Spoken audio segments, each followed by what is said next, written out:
Hello बच्चों, चलिए हमारा प्रश्न देखते हैं। हमारा प्रश्न है ग्रिफिथ के डिप्लोकोकस पर किए गए प्रयोगों का वर्णन कीजिए। इस प्रश्न की अगर बात करें तो सबसे पहले हम यहाँ पर देखते हैं इस प्रश्न की मुख्य अवधारणा को।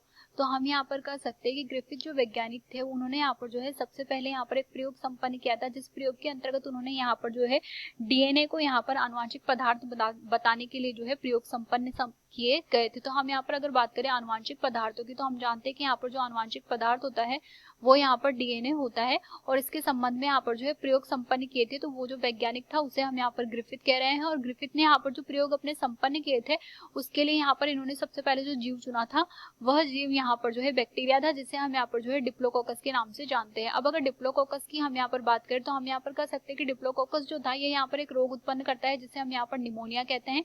तो निमोनिया जो रोग यहाँ पर उत्पन्न करता है इसके अंतर्गत यहाँ पर जो है प्रयोग संपन्न किए थे।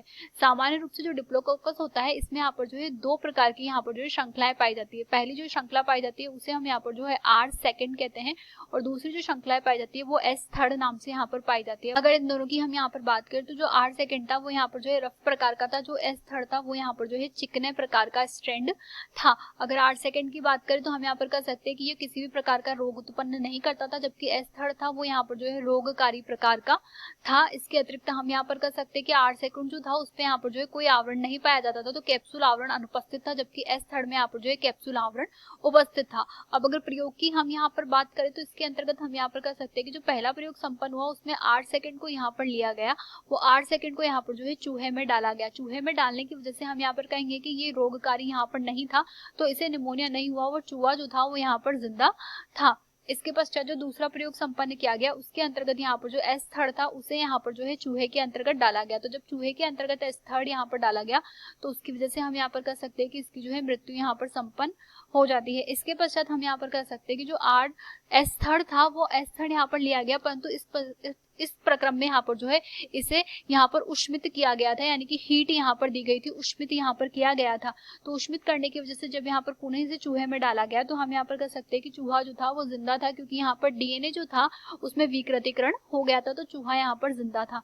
परंतु अगर हम यहाँ पर बात करें एस थर्ड की तो हम यहाँ पर कहेंगे कि एस थर्ड को यहाँ पर जो है उष्मित किया गया था, पर साथ में यहाँ पर जो है आर सेकंड को डाला गया था। तो एस थर्ड जो विकृतीकरण यहाँ पर डीएनए का संपन्न हुआ था, इसमें जो विकृति आई थी वो यहाँ पर आर सेकंड से जुड़ने की वजह से पुनः यहाँ पर विकृति सुधर गई थी और उसकी वजह से यहाँ पर चूहा जो था उसमें रोग हो जाता है और उसकी यहाँ पर जो है मृत्यु हो जाती है। तो इस प्रक्रम के दौरान यहाँ पर यह बताया गया था कि यहाँ पर जो प्रक्रम संपन्न हुआ है उसे हम यहाँ पर रूपांतरण के नाम से जानते हैं। इसके अंतर्गत यहाँ पर जो रूपांतरण की क्रिया संपन्न हुई थी। तो ग्रिफिथ ने रूपांतरण का प्रयोग यहाँ पर बताया था और ये बताया था कि यहाँ पर जो है एक पदार्थ उपस्थित है और ये पदार्थ जो है सामान्य रूप से यहाँ पर प्रोटीन हो सकता है, जो कि यहाँ पर एक पीढ़ी से दूसरी पीढ़ी में जाता है, वो यहाँ पर जो है रोग उत्पन्न करने का कार्य संपन्न करता है। तो ग्रिफिथ ने इस प्रकार से अपना यहाँ पर जो है प्रयोग संपन्न किया था, जो कि आनुवांशिक पदार्थ का निर्धारण करने में सहायता प्रदान करता था। आशा करते हैं आपको ये प्रश्न समझ आया होगा। धन्यवाद।